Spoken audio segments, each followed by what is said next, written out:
Hello and welcome to another episode of the Field Sales Leadership Guide podcast. I am your host, JT Rimbey, along with my other host, Mary Keough. We've got a special episode lined up for today, one of which I'm actually kind of nervous about because I have not been on the receiving end of questions in any of these podcasts before. So Mary gets to grill me just a little bit today around a topic that's really become near and dear to my heart because I see how it impacts outside sales teams day in and day out. So Mary, welcome and thank you for joining me and linking arms with me on the podcast here. Yeah, JT, thank you for having me. I just want to give a little background for the listeners too, and give some credit to JT because I think this was really neat. So I just asked him, I kept hearing him have these conversations with customers, and he would always approach it in, we should approach this like crawl, walk, run. So when you're adopting new sales technology, whether it's map my customers or really any new big process that needs to be released to the entire sales force, how can we make this so easy in a step-by-step way where we just crawl, walk, run? So I asked JT, hey, JT, can you explain this a little bit to me? And to JT's credit, he goes, hey, let's record a podcast. Let's put this conversation online. And I was like, my marketing heart nearly burst. I was just so happy. So I want to give some credit to you, JT, too. So, well, that's kind, but now I'm nervous about it. So here we are. Be careful what you wish for. All right. So JT, just kind of introed it a little bit. That's what I was hearing. A lot of our customers and prospects asking questions about mainly like rep adoption. Like when they're hearing something like a new sales technology, a new sales process, a new way of doing things, collecting data, whatever it may be. They are worried that how am I going to make sure my reps actually use and adopt this tech? So I've got a lot of different ways that I want to go with this as I hear the way you position that. So first and foremost, if I rewind 2.5 years when I first started having conversations with outside sales leaders and when I first started doing ride-alongs with reps, they were at odds with each other. Outside sales leaders, what I would interpret was you can't teach an old dog new tricks. And what I mean by that, there's this whole generation of outside sales reps. It's the baby boomer generation where the next 3 to 5 years, and it's already really begun, if we're being honest, you've got these outside sales reps that have been tremendously successful in med device, med diagnostics, automotive, manufacturing, that have enjoyed the fruits of their labor of building relationships with their customers for 20, 30, in some cases 40 years in the exact same territory. And so sales leaders say, we're not going to force a new tech stack on somebody because they can't learn it. And that's not the case.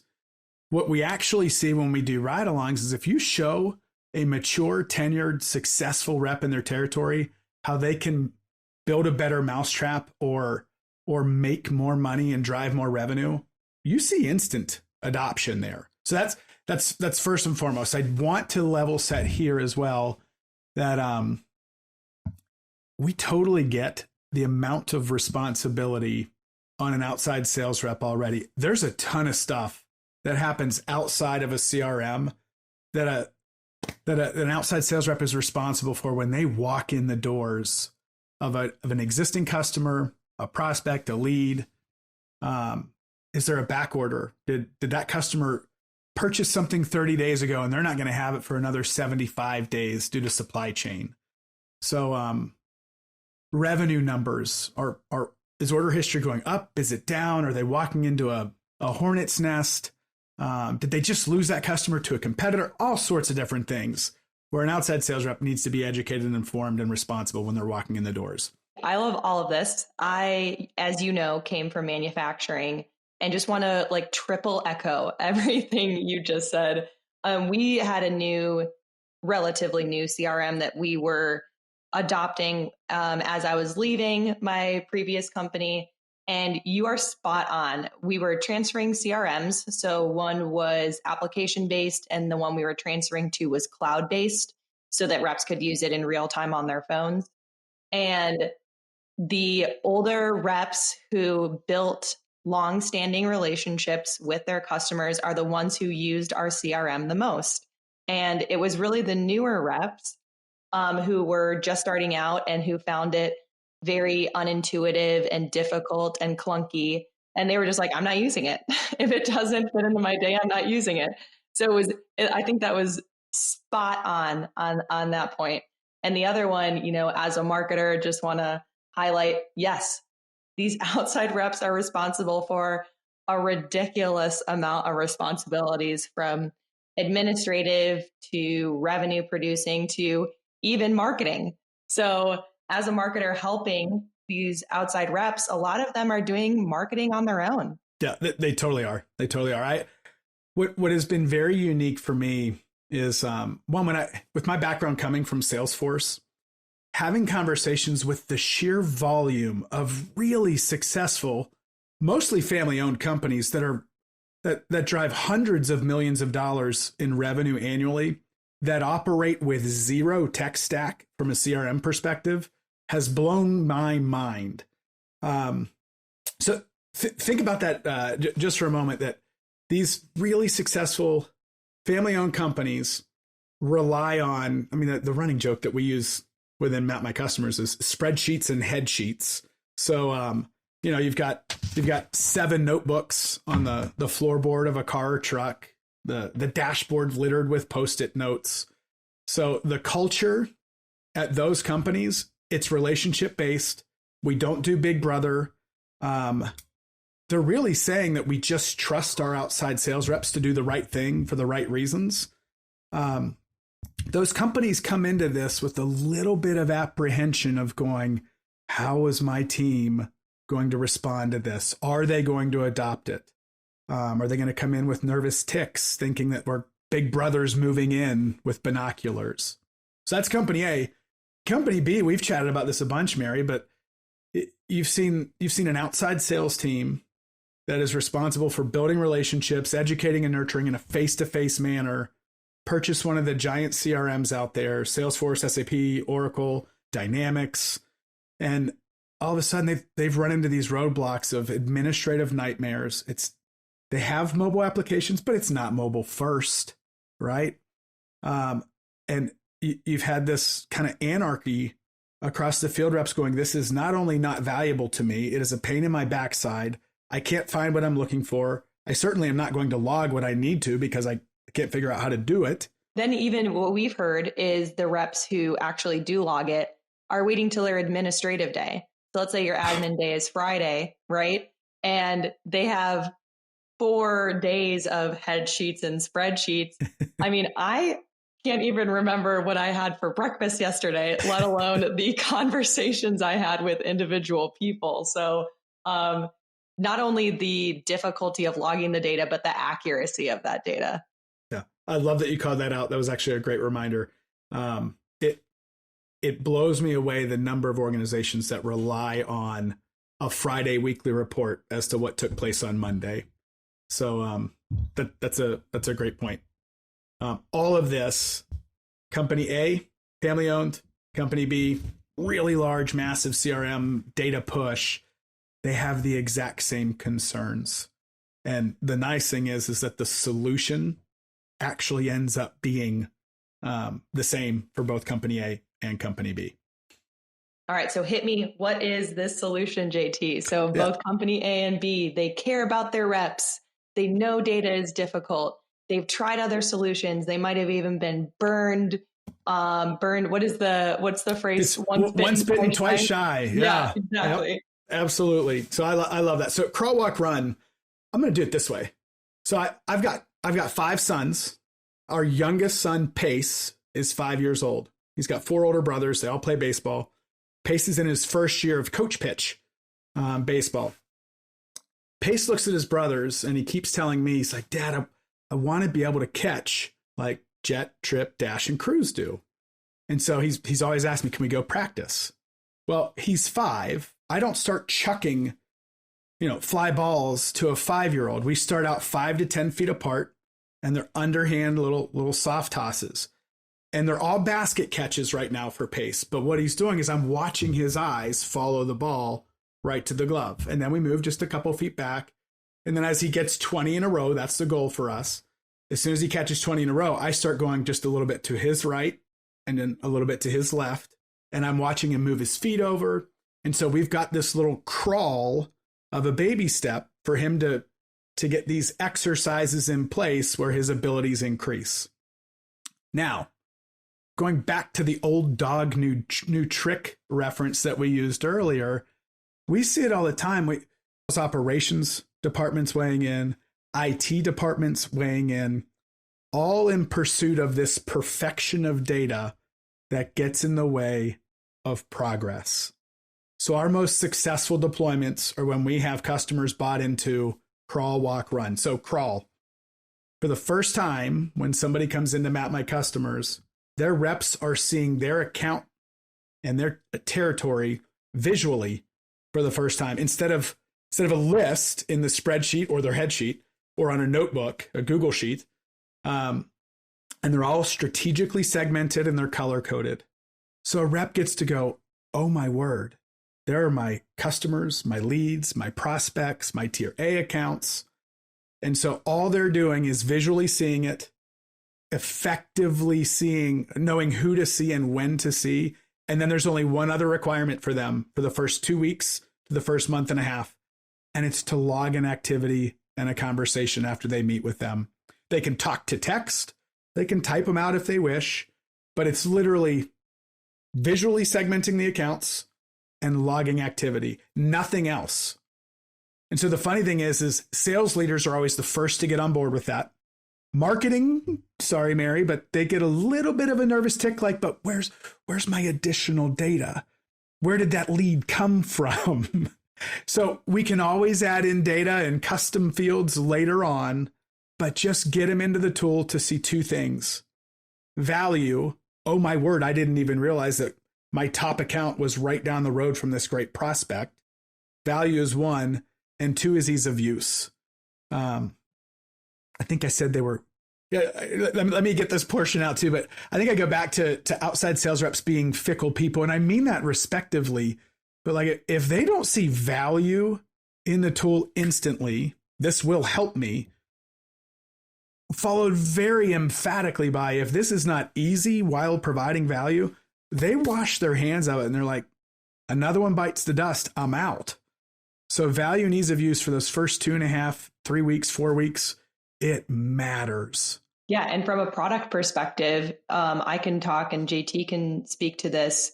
We know that if they do those really simple activities, they pull up an account, they log a note, they map their route, maybe they even just tap one of their new leads. That leads to what we refer to as like stickiness, or they use it and they keep coming back. So both from a rep standpoint and a leadership standpoint, when you start really simply, show a rep how it integrates with their day-to-day, they keep coming back. They keep coming back. It's Pavlov's dog, right? You get the right response, and they get excited because it's like, oh my gosh, I myself didn't have to do the salesman Death Star across my territory. I was able to stop and see 2 more stops today that I didn't even know were there, or I never paid attention that they were that closely related in proximity. So it really does come down to ease of use and visibility in this crawl stage. Okay, right? So we've crawled, we have logged activities. Most of my reps are doing it. All right, JT, I feel really prepped to walk. I'm basket catching the balls. I've caught like 10 of them in a row. What are you doing now? So there's one other portion that I totally flaked on. Crawl stage from an integration standpoint with data and other systems. This needs to be absolutely taken care of. There are so many people that get paralyzed with, well, it's not going to be integrated with my ERP right out of the gate, or my financial software, or ClickView, or Power BI, or any of those things. It doesn't matter in this stage. You can do a CSV export and an import. You can do a nightly batch update. Do you need stuff in real time? We can talk about all those things, but get to the pursuit of progress immediately versus perfection. Perfection, you'll never launch anything. I mean, those are massive deployments when you can literally impact an outside sales rep's life, paycheck, and obviously company revenue by just giving them simplistic account segmentation tools to put in front of them and impact their day. So the crawl stage, just get the data in, right? There's lots of different ways there. Moving to the walk phase. From the data perspective, maybe there's integrations, open APIs, nightly batch updates with SFTPs, lots of different things there. Direct integrations being built or deployed that are currently available. Yeah. Is this like our two-way sync too? So if they already have a CRM in place, we can also, this is the stage when we're syncing back and forth between Matt. Yeah. If it's one of the platforms that we already have the integration built, that could actually be in the crawl phase as well. Nice. From the walk stage, from a rep perspective, from a sales leadership perspective and marketing, this is where we start adding in additional custom fields, right? So, it would be really great to know X. So we just make one additional required field when somebody logs an activity. They already have that exercise down. They already know how to hit a check-in button. They already know how to talk to text. Let's add a drop-down menu to gather this piece of information that's valuable, that's measurable, and that will move the ball forward for the business. And so when you do that one additional field every quarter, it's not bad. The rep doesn't even know that they're carrying additional weight because they've already bought into the value of the platform. They already know it's easy to use. They're already fully adopting it.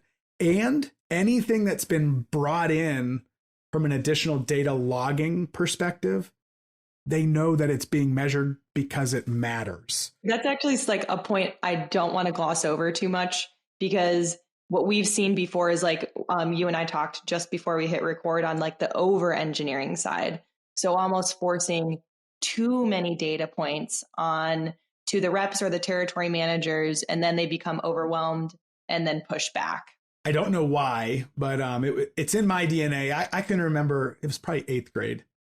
I was never in the advanced classes of all math. So it was probably like first algebra 1, algebra 2.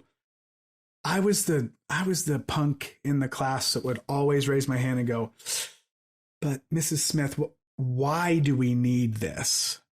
So I'm still that way as a salesperson myself. Like, why do you need this piece of data? What does it point to?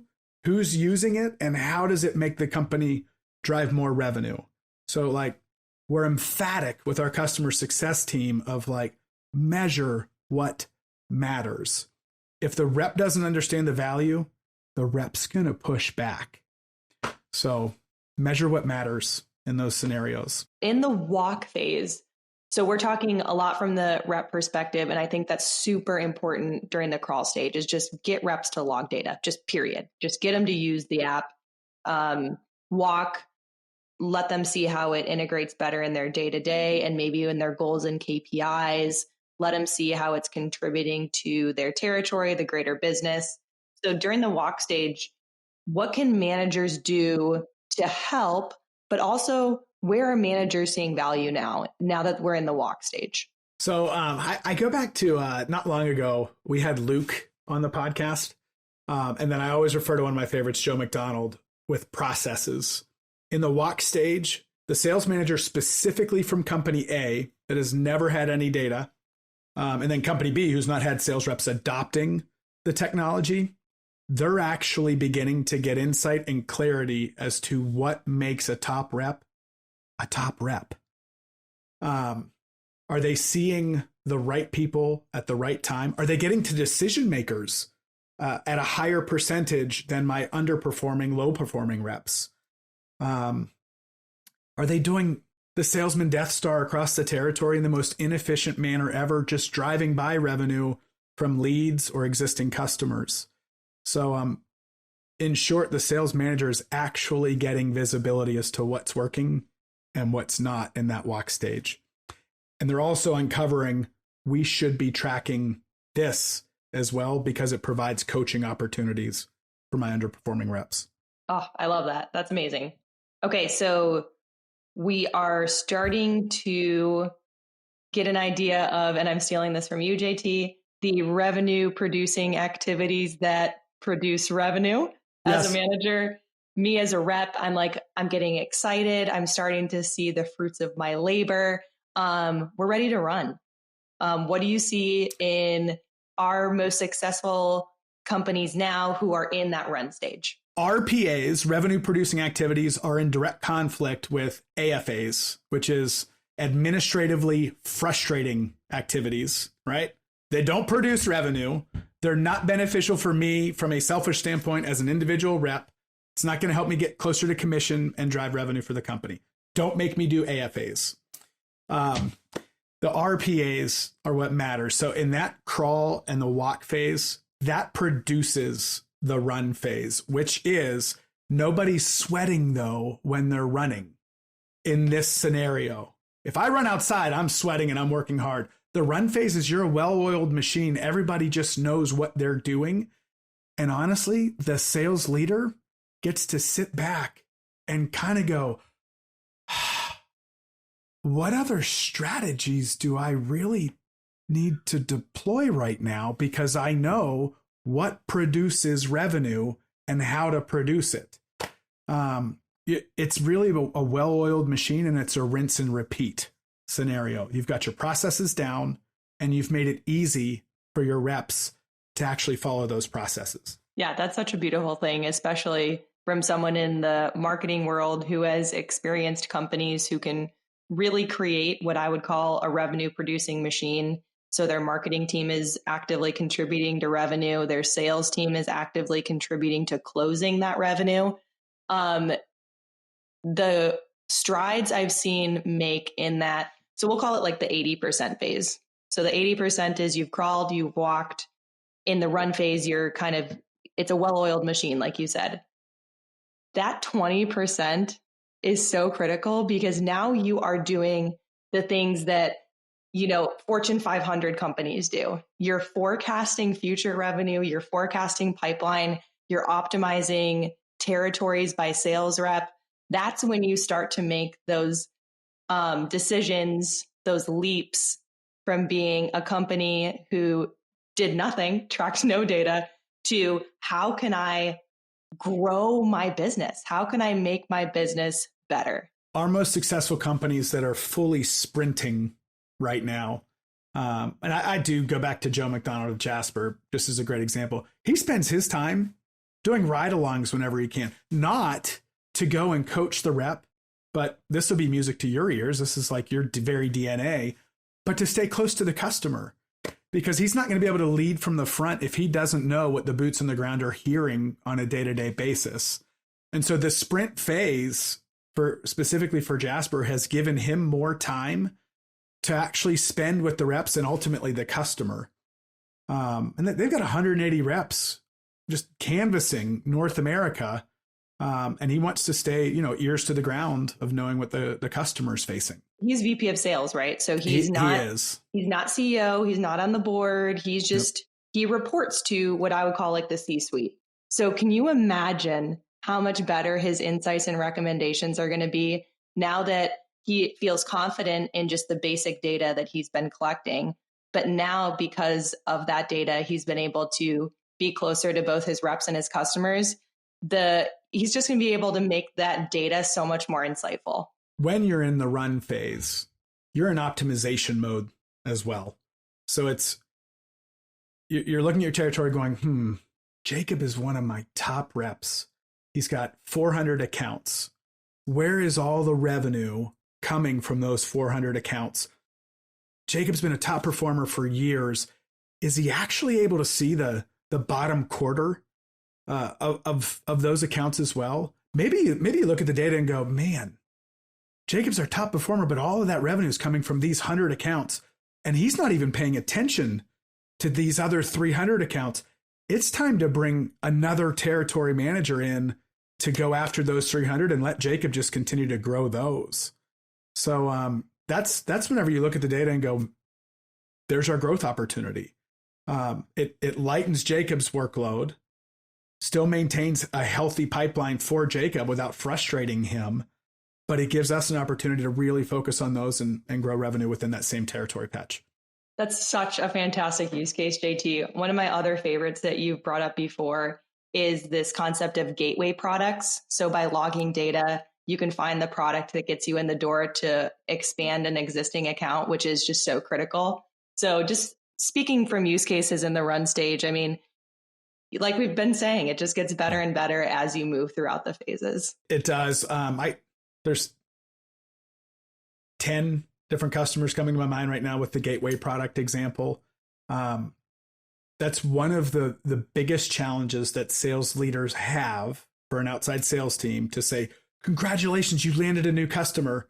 And because new customer acquisition is such an important, vital component of the success of the business, they forget to go right back to the well and grow that existing partner base. And without the right tools making that easy for the rep to know to get back there, they're going off for the next kill whenever they really have a prize, supermarket right there that they can continue to go back and build that relationship with. So that's a good reminder there. JT, this was a fantastic conversation. I want to thank you again for encouraging us to record it so that other people can benefit from the listening. And I certainly learned a lot about Crawl, Walk, Run and how our product integrates with our customers day to day. And I really hope people realize that this can be applied to nearly any new technology or process that you put in throughout your sales organization. Yeah, I think my time at Salesforce, my time at a couple of other SaaS companies that served really vital components of revenue generating teams. I love the phrase, do not let perfection get in the way of progress. It matters. If you have the business case and the business need, you can always take baby steps that impact revenue, that better serve the customer, that lighten the burden on your outside sales team without getting to perfect right out of the gate. That's always a learning curve and a journey in and of itself. So that said, Mary, thank you for joining me on this. Thanks for grilling me with this. I like the conversation myself. Thank you to our listeners. You guys are awesome. Thank you for joining us. If you have any questions, please reach out. Otherwise, we'll see you on the next episode of the Field Sales Leadership Guide podcast with Met My Customers. Thank you. Thanks, everyone.